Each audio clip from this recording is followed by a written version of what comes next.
All right, I hope that you still have your notebook entry on the law of sines. I'm not going to go through all the aspects of it in this video, but I did want to remind you about it, how it works, and I'm going to do one example where we use it to solve a problem. Remember that the law of sines is really talking about the sine of any angle divided by the opposite side. So that's going to be equal to the sine of any other angle divided by its opposite side. The sine of angle A divided by side A is equal to the sine of angle B divided by side B, which is equal to the sine of angle C divided by side C. And so in this one example that I set up, I'm supposed to find the area of triangle XYZ.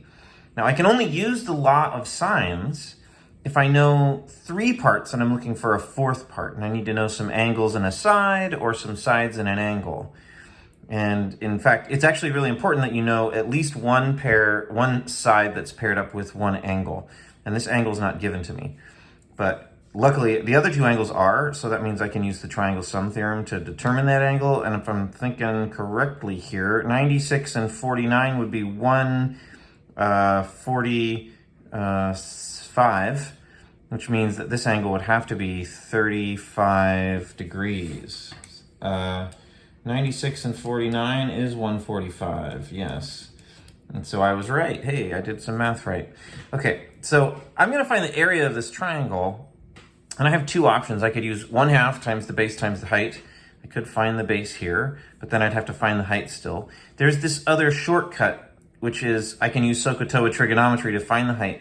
And this says if I just do 1/2 times A times B times the sine of an angle that's between those two sides, then I can also find the area that way. So I think I'm going to use this second option. So I'll think of this as A, and then I'll find this base and think of that as B. So I need to find that, and then I know the angle that's between them is this 49-degree angle. All right, so I need to use the law of sines to find side B.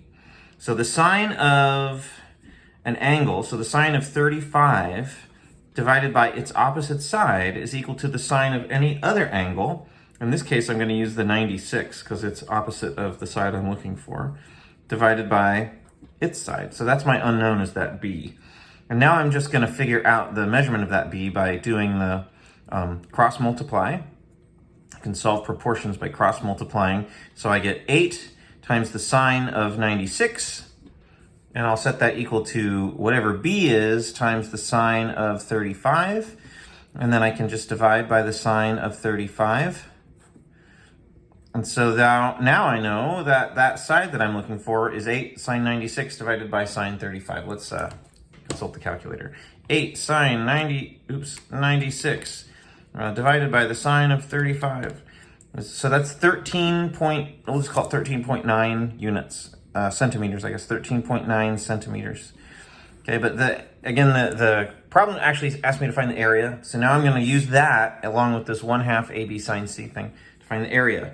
So the area is just 1/2 times a side, so 8, times another side, 13.9, times the sine of the angle that's between those two sides. Again, that's the 49-degree angle. So then I just, again, use my calculator, and I'll do 1/2 times 8, well, that's 4 times 13.9 times the sine of 49 degrees. And so I got almost exactly 42. It's 41.96. So I'll call it 41.96 square centimeters. Of course, there's rounding errors in there, but that is a basic example of how you're going to use the law of sines to solve some area problems. Good luck.